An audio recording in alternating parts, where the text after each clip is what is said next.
Good evening. We're going to be in Esther chapter 9 and 10 tonight. So we're finishing Esther tonight. There's quite a bit in here to cover.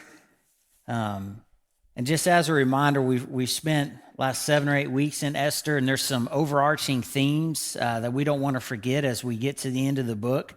The most obvious one is God's providence and how he's working throughout the book. In a book that doesn't actually mention God's name, he's been constantly at work. He's working through people like Mordecai and Esther, but he's also working his plan out.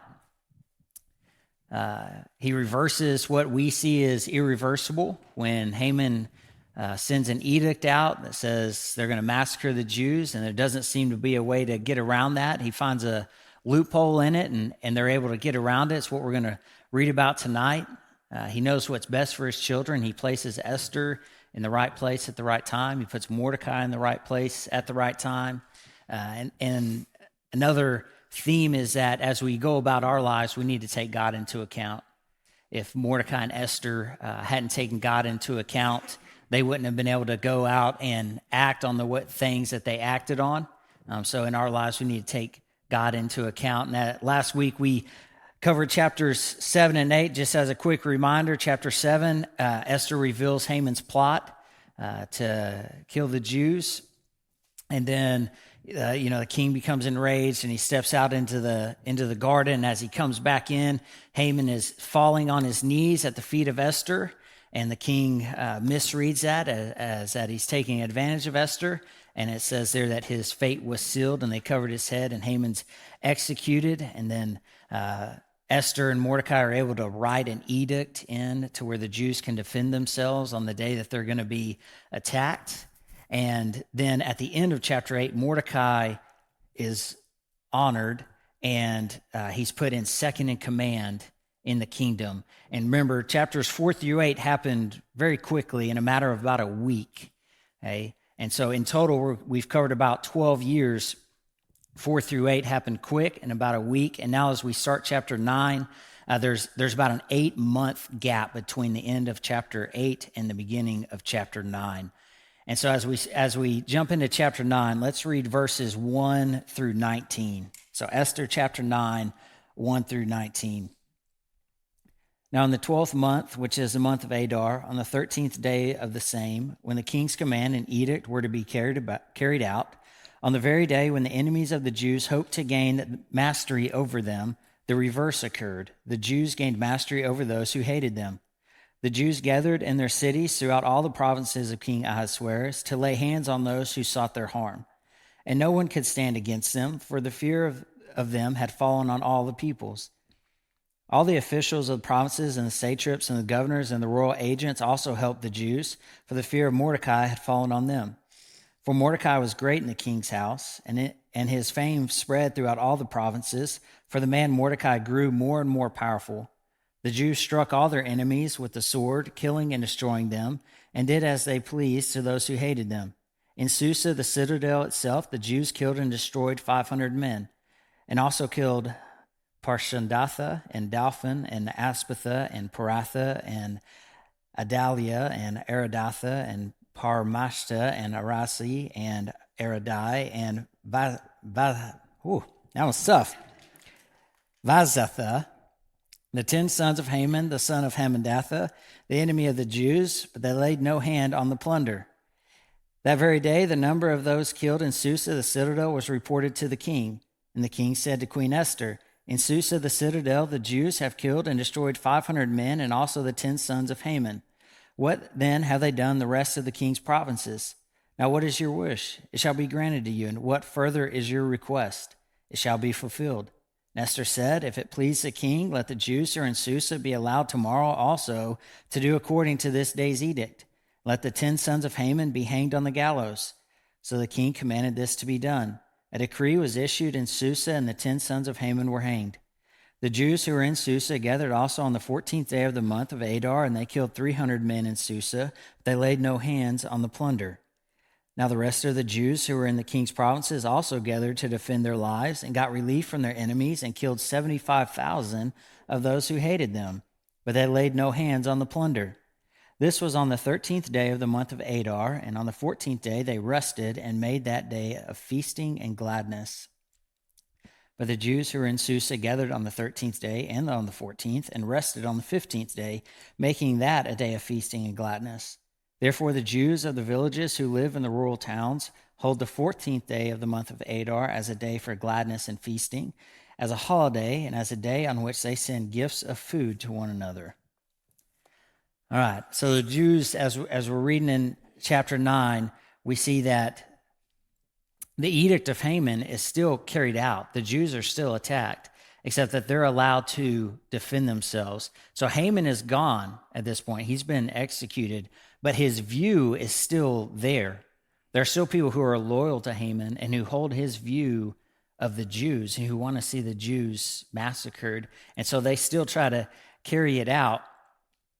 But then we see what God's doing here. My Bible says the reverse occurred. Yours might say the tables are turned. And so the idea is, well, who turned the tables? How did this come about? Well, Esther and Mordecai definitely had a role in turning the tables in the Jews' favor, but who really carried that out? Who really allowed Ahasuerus to show favor to Esther? And it's God's hand at work throughout the whole story. So when we ask ourselves, how did the reverse occur? How did the Jews gain mastery, or how did the tables turn? Well, Esther and Mordecai had a role, they had a responsibility, but it's God who turned the tables. We see that we've seen the same thing in Joshua chapter 10. As the Israelites are going into the promised land, God tells Joshua a few things that are similar. The Lord said to Joshua, "Do not be afraid of them. I have given them into your hand. Not one of them will be able to withstand you."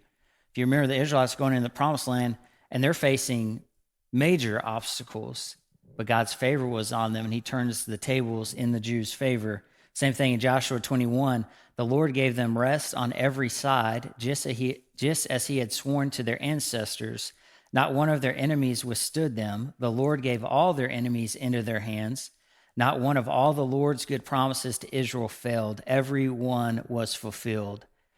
And it's the same thing here in Esther. God's holding his promises to the Jewish people, going all the way back to Abraham, that he would make him a great nation. So in Joshua, he held his promise to give them the promised land. Now in Esther, he's holding his promise to make them a great nation, that they would not come to destruction. But at the same time, he's holding on to his plan for salvation, to bring it about through the Jewish people here. And so he's working out his plan in turning the tables in the Jews' favor. And in verse 2, it says that they gathered together, or they assembled. It's this idea that they worked in unison. They didn't all just stay out on their own and try to defend themselves, but they were able to devise a plan. Remember, they had 8 months to make a plan when the second edict was sent out. So they went from 11 months to dread the day that the massacre would come, and then they had 8 months to come up with a plan. And so they've come up with this plan, and they're going to gather together. And it's God's providence and that allows them to have that time to make their plan. And it says that the people were afraid of them. Well, why were the people afraid of them? They were a minority by a long shot. They did not have the numbers to match the people who could come up against them. But it says in God's providence and his sovereignty, he works together with the responsibility of the people. Esther and Mordecai had a responsibility. But think about it. God's putting the fear of the Jews in people's hearts, but the Jews still have a responsibility to come up with a plan and to fight. Right? They didn't just sit around and hope, oh, God's going to take care of it. I don't have to do anything. No, they knew that they had a responsibility. God would take care of it. But they also had the responsibility to fight. Similar things, Genesis 35, Jacob is on the move with his family. It says, then they set out, and the terror of God fell on all the towns around them, so that no one pursued them. God caused terror to fall on them. Deuteronomy 2, they're wandering in the wilderness. It says, this very day I will begin to put the terror and fear of you on all the nations under heaven. They will hear reports of you and will tremble and be in anguish because of you. God's always been working in favor of his people. Deuteronomy 11, no one will be able to stand against you. The Lord your God, as he promised you, will put the terror and fear of you on the whole land wherever you go. So we have a responsibility, but it's God working things out. He does the same thing for Joshua as they cross into the promised land, and he sends the scouts to go scout out Jericho, and they end up hiding in Rahab's house. What does Rahab tell them? She says, before the spies lay down for the night, she went up on the roof and said to them, I know that the Lord has given you this land and that a great fear of you has fallen on us, so that all who live in this country are melting in fear because of you. We have heard how the Lord dried up the water of the Red Sea for you when you came out of Egypt, and what you did to Sihon and Og, the two kings of the Amorites, east of the Jordan, whom you completely destroyed. When we heard of it, our hearts melted in fear, and everyone's courage failed because of you. For the Lord your God is God in heaven above and on the earth below. If you remember the story of Jericho, they were in a mighty walled city, huge walls that you would think were unpenetrable. And yet they had a fear of them because God placed that on their hearts. The Israelites there in that story, they still had to march around the city, but God had placed a fear on them. And then in verse 3, it says, even the officials had a fear on them because of Mordecai. Well, how did that come about? God placed Mordecai in that position. God put the fear in the officials. God had given Mordecai favor. Mordecai had to act, but God put him in that position. Think of where did Mordecai come from? Well, his ancestors had been taken captive. He's living as a foreigner in this land that isn't necessarily friendly to him. In chapter 4, it says that he's in sackcloth and ashes and he's wailing loudly. And a week later, we read at the end of chapter 8 that he's second in command in the kingdom. Like, how does that happen so quickly? How does that go about? When we think of it in our mind, it doesn't happen. But it's God working these things out. When Mordecai heard of the plan to exterminate the Jews, he was mourning, he was wailing, he was begging Esther to act because she was the only one in position. And a week later, he's second in command. His chief enemy has been executed, and the king has promoted him.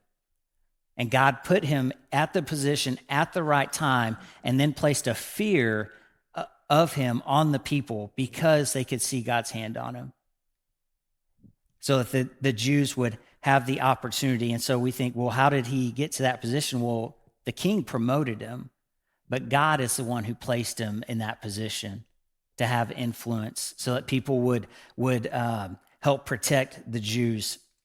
And then there's some important things here. It says they struck down all their enemies. Well, it's not the idea that they were going out hunting their enemies. It's that they gathered together and their enemies came, and the only people they attacked are the ones who attacked them. They did not go out searching for them the way it reads. They allowed whoever came to them, and they defended themselves. It says in the city of Susa, they struck down 500 men. There's an important line here, and it says it more than once. They laid no hand on the plunder. That's important. Because when you read that they killed 75,000 people, it would be very easy to say, well, they just went around killing as many people as they could so that they could take the plunder, so that they would benefit themselves. In that culture, the victor had a right to the spoil. But whenever they refused to do that, it sets them apart. That they had upright motives. They wanted none of the plunder. They wanted none of the spoil, the riches. All they wanted was to be able to defend themselves. So they're set apart by their actions, by having the control to not go take what many people saw as rightfully theirs. All they wanted to do was defend themselves.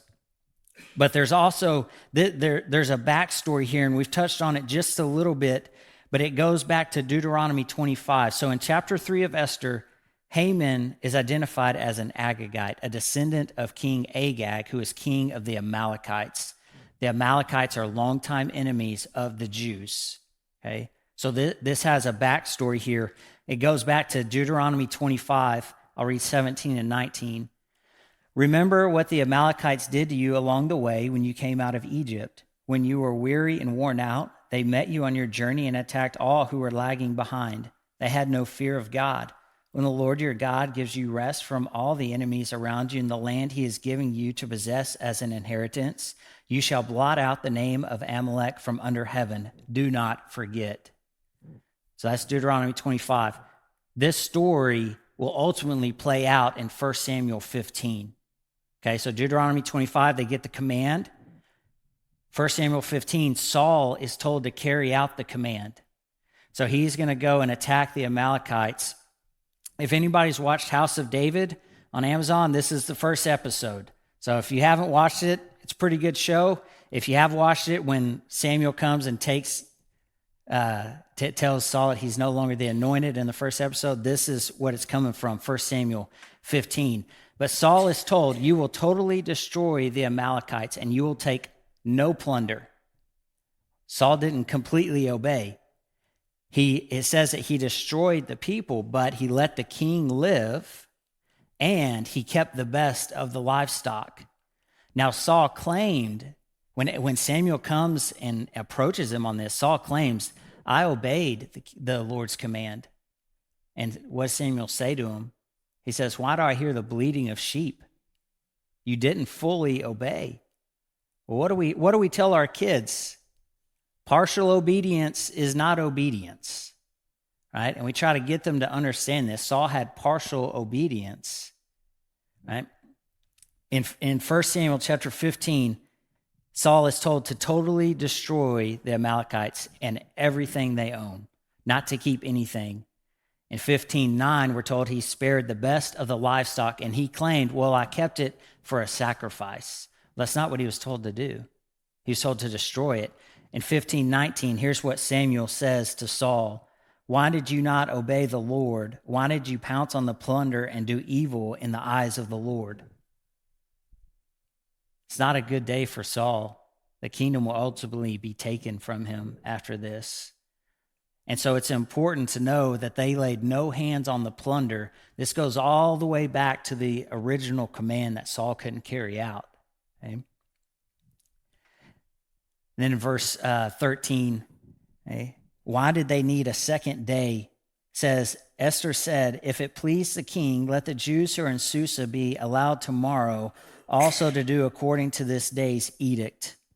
And then she asked for the 10 sons of Haman to be hanged on the gallows. Why did they need an extra day?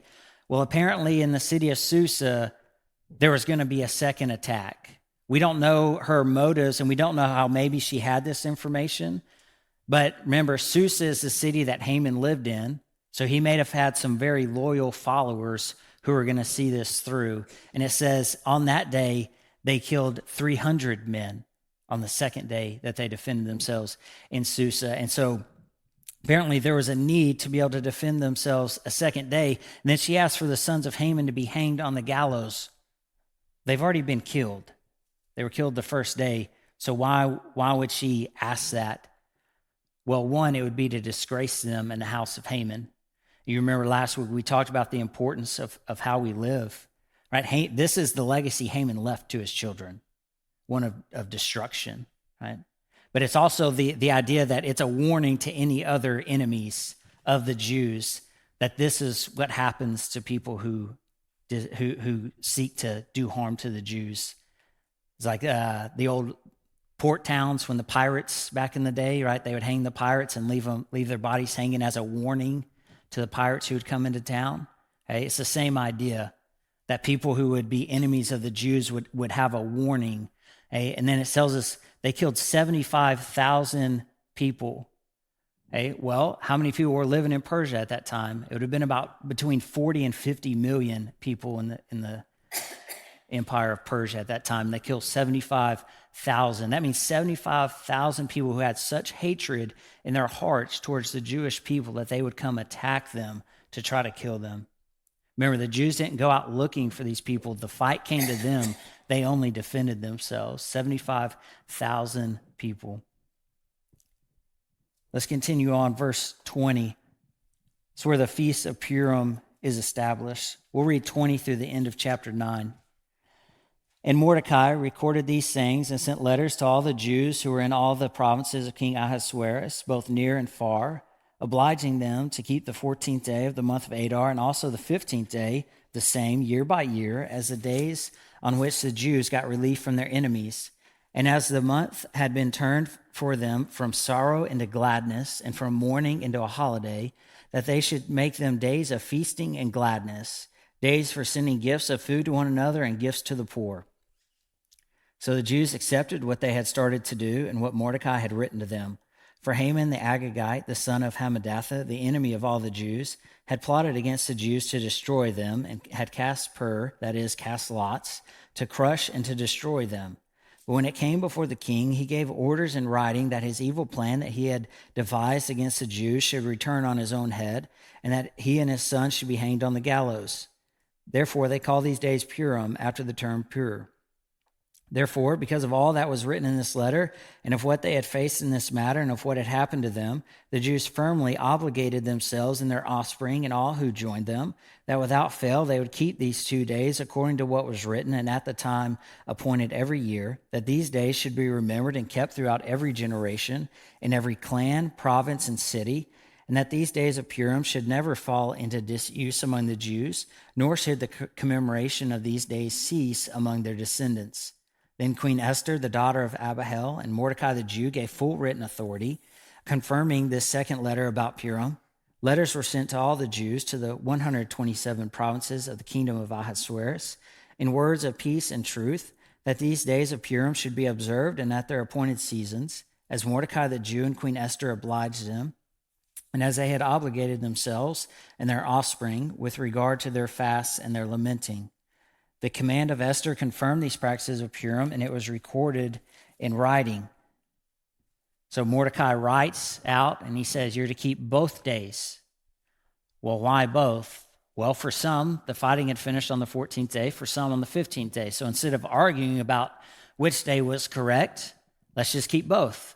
Hey, keeps everybody happy. We can celebrate 2 days instead of one. So he says keep the 14th and the 15th day to celebrate. All right, and what is the Feast of Purim? Okay, well, it's a reminder of how God uses circumstances to provide for the Jewish people. Even the casting of lots, he worked in their favor. It's Proverbs 16:33. The lot is cast into the lap, but its every decision is from the Lord. Haman didn't realize that when he was casting lots to decide when they should try to massacre the Jews. God worked it to give them time, right, to where they could work out the plan, where God would work everything out. Could God, if the lot had fallen to massacre the Jews the next week, could God have worked out the plan? Yes. But God wanted to allow Mordecai and Esther to be a part of the plan. God could have worked it out if it was the next day, but he allows 11 months, not for his sake, but really for the sake of the people who would be playing a role in this. Right? And ultimately that God's going to get the glory here. And so they use it. It's a celebration of God's love and protection. So it's continued to be celebrated. This year it fell on March 13th. Okay? And it involves, most of the time they'll fast the day before it starts. And then they'll have prayers. They'll read the book of Esther. When they read the book of Esther, they say that everybody cheers whenever Mordecai's name is mentioned. And then they'll boo or call out to blot out Haman's name when his name is mentioned. Okay, they'll give the kids little noise makers, and anytime Haman's name is going to be said, they'll make the noise to drown out his name. They give gifts of food to their friends. They give charity to the poor. They'll have a big meal. They'll have parties and costumes and music and dancing and parades. Hey, but there's a point to this. There's a reason Mordecai and Esther wrote, hey, we are going to have a feast to remember these days, and it's so they won't not forget what God did for them here. Right? Verse 22, it says that he turned their sorrow into gladness, and they went from mourning into a holiday. They're not to forget that. But we also have the obligation to remember what God's done for us. It's the same idea as in Joshua 4 when God parts the waters. He parts the river and allows them to go across into the promised land. Joshua 4, God tells him, you're going to stack up stones. Well, for what purpose? As a reminder for what God did. He says to serve as a sign among you. This is Joshua chapter 4. In the future, when your children ask you, what did these stones mean? Tell them that the flow of the Jordan was cut off before the ark of the covenant of the Lord. When it crossed the Jordan, the waters of the Jordan were cut off. These stones are to be a memorial to the people of Israel forever. So when their children come and ask, they can tell, this is what God did for us. So when the Jews keep the Feast of Purim, they can tell their children, this is what God did for us. Not only tell the children, it serves a reminder to them as well. This is what God did for us. But we need to do the same thing. We may not keep the Feast of Purim, but God has provided for us, and we need to have a reminder of that He provides, that He's faithful. We can all think back to these times and go, God provided here. He provided here. He took care of this. I couldn't see it until I got to the other side, but He provided here. And when we take the time to look back, we're reminded that He'll be faithful in what we're going through right now. We're also encouraged to just fall on the promises of God, to trust in the promises of God. But we have to have that reminder. Chuck Swindoll says this, in order to have perspective, we must have monuments and memorials, places to return to and to learn from and talk about and pass on. If we don't, we are destined to live rootless, fast-lane lives without much significance and all too seldom celebrations. We need to slow down and remember what God's done for us. However that is for you. Maybe you write it down. Maybe you're just really good at remembering those things, okay? But we need to slow down. We need to remember. It's important to pass them on to our children, our grandchildren, whether that's we write things down for them or we tell them verbally, but we need to tell them because then they see God's faithfulness in our lives, and then it helps it take root in their lives. Helps them know maybe they're not strong enough to stand on their own yet, but then they go, God's been faithful to my mom, to my dad, and they've shared that with me, and it gives them that trust in their heart for God. Think of Mordecai. The things written here remind us that Mordecai, his ancestors were taken as captives, that he was living as an alien in a foreign land, but what did God do for him? God used him in a mighty way, and because it's written down, we're able to remember that. So the Feast of Purim is to remember what God has done, and we need to do the same thing. We need to have those reminders in our lives. We need to pass them on to the next generation so they can see how God is faithful, so that we can be reminded that God is faithful. And it's interesting here, it says they were obligated to keep the Feast of Purim. What does that mean? Obligation sometimes is taken as a bad word, like a not great word. We don't want to be obligated to some things. A lot of times when we feel obligated, we feel like we have to, okay? And it's not that idea that they're obligated, but it says it twice. 27, the Jews firmly obligated themselves. And then in verse 31, it says, Mordecai and Queen Esther obligated them as they had obligated themselves and their offspring. So they're obligated to keep the feast, but what does that mean? Well, it was written here. They're to celebrate it annually. It's to observe the days, that these days should be remembered and kept throughout every generation. So do they have to? Well, I guess if they didn't want to, they wouldn't have to. But it's this idea that because they remember what God did for them, they're obligated to keep it. Okay? It's this idea that the Jewish people here were as good as dead, but now they live. We have the same thing. We were once dead, but now we live. Okay? Romans 6:18 says, you have been set free from sin and have become slaves to righteousness. What does that mean? It means we're bound to righteousness. We're obligated to righteousness. We're obligated to what the word says. So when we read Deuteronomy 6, we don't read it as optional. Read it as we're bound to it. We're obligated to it, to write these commands on our hearts, to talk about them as we go out, as we come in our homes, to teach our children, to ponder them. Matthew 28:20, go and make disciples is not an option for us. We're obligated to it. We're bound to it because of what God has done for us, because of his goodness, Jesus' sacrifice on the cross. Luke 10 goes back to Deuteronomy 6. We are obligated. Love the Lord your God with all your heart, soul, mind, and strength. Does that mean God makes us? No, but when we remember his goodness and what he's done for us, that we're bound to it, right? When we have a complete understanding of what he's done for us, right? Think of Daniel. Daniel was obligated to pray 3 times a day, even once he was told not to. And because he did that, he was obligated to go to the lion's den because he was not going to give up his faith. Shadrach, Meshach, and Abednego were not going to bow down to Nebuchadnezzar because they were obligated to serve the Lord God. That meant that they had to go to the fire. Stephen, obligated, was not going to give up his faith. He stoned for it. The disciples were obligated to preach the gospel because they had an understanding of what had been done for them. We have an understanding of what's been done for us, and we find that we are obligated. It's not optional. But the thing is, when we actually follow these things, we find like there's life in them.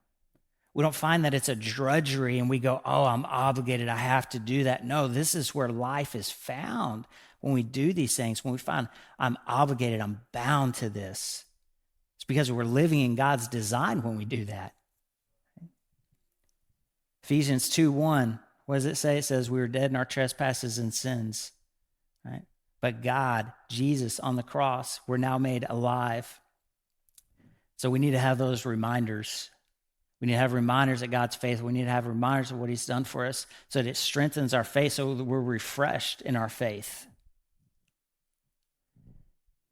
In verse 29, is why did Esther have to write a second letter? It says, Queen Esther, the daughter of Abihail and Mordecai the Jew, gave full written authority confirming the second letter about Purim.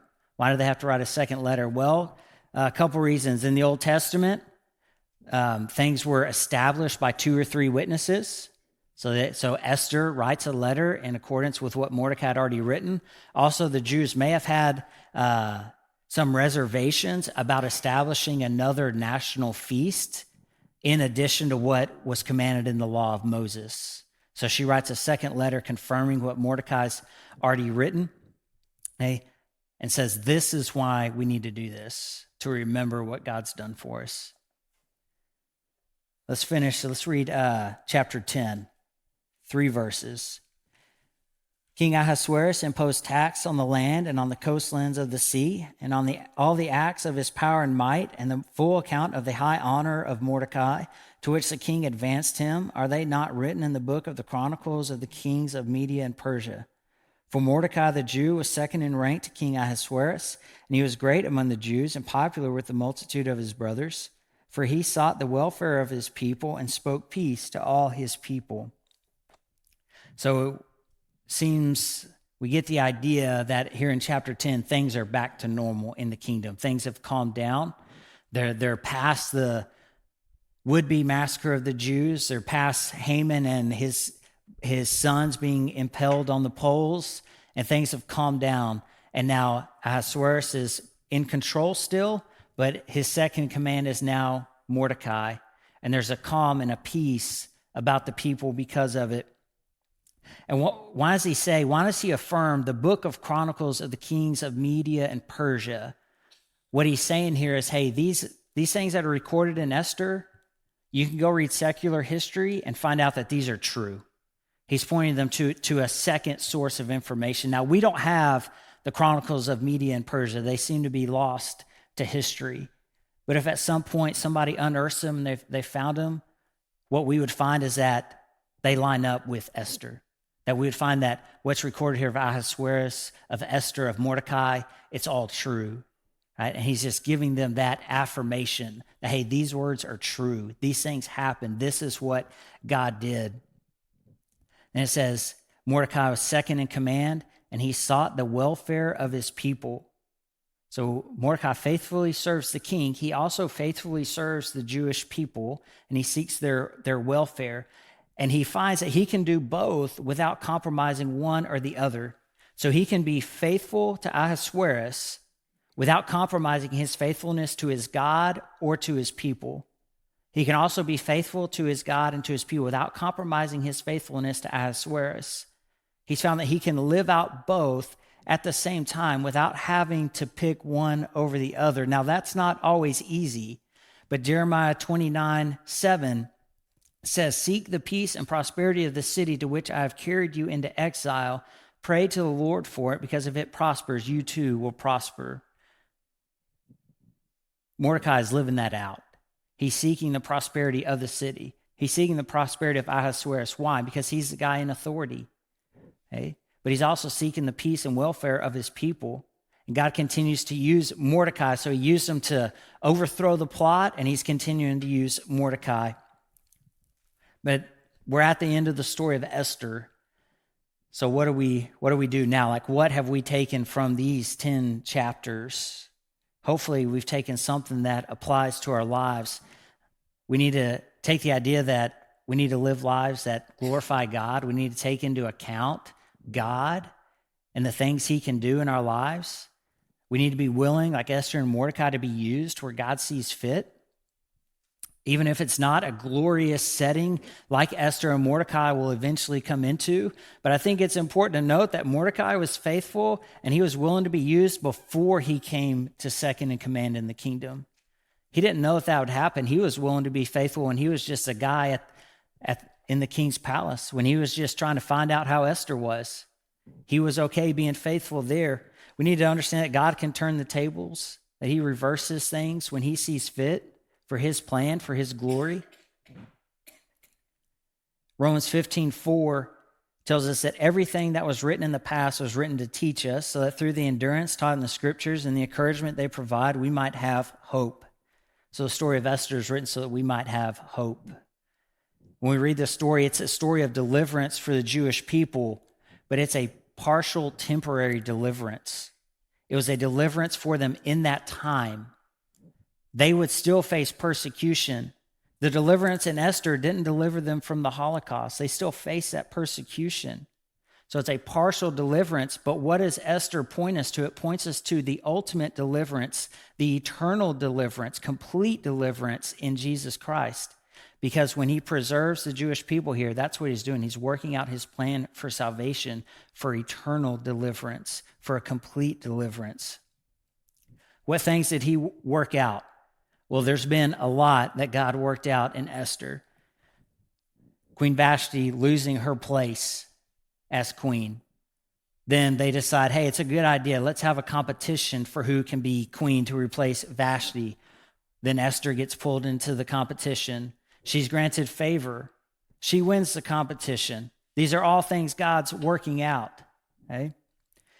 Mordecai has access to Esther to see how she's doing. He also has access to the things in the kingdom. When he finds out that there's a plot to kill the king, he has access to that.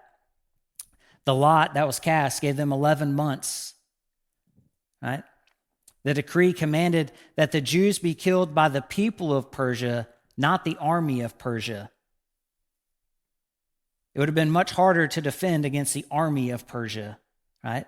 Not that God couldn't do it, but he works that out. Haman restrains his anger. Remember, he wanted to kill Mordecai right away. He waited, right? And because he waited, God works out his plan in that time. Esther delayed her request for the right moment. Remember, she comes to the king, and then she says, come to the banquet tomorrow, or come to the banquet today. And then she says, come back tomorrow. And then she finally asked him. Well, it was just the right moment. Haman's anger peaked at that time, but it peaked at the same time. Remember, Ahasuerus has a sleepless night, and then he asks the book to be read to him, and in the book he reads about Mordecai. These are all things God's working out. Then this irreversible edict that Haman had written, we find it has a loophole, right? That maybe it can't be reversed, right? But they're able to defend against it. These are all things that God works out. He puts it all together, and he used people in it.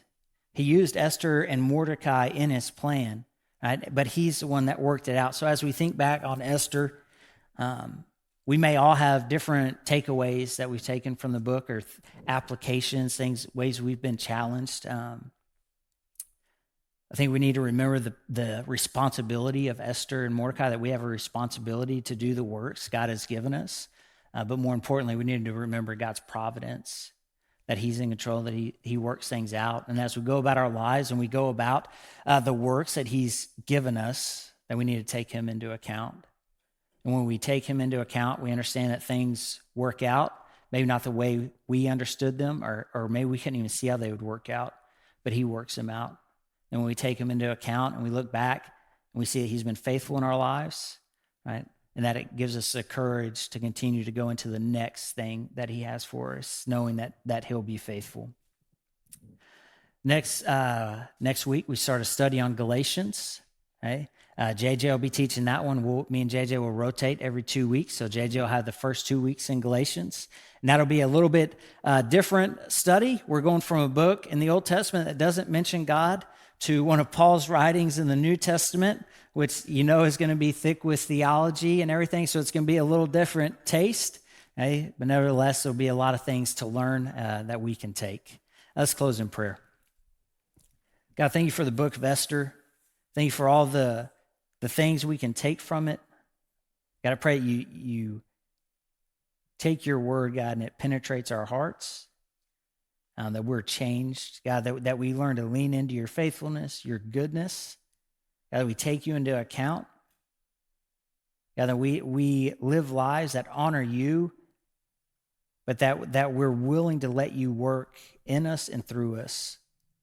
God, that you would be glorified. In Jesus' name, pray. Amen.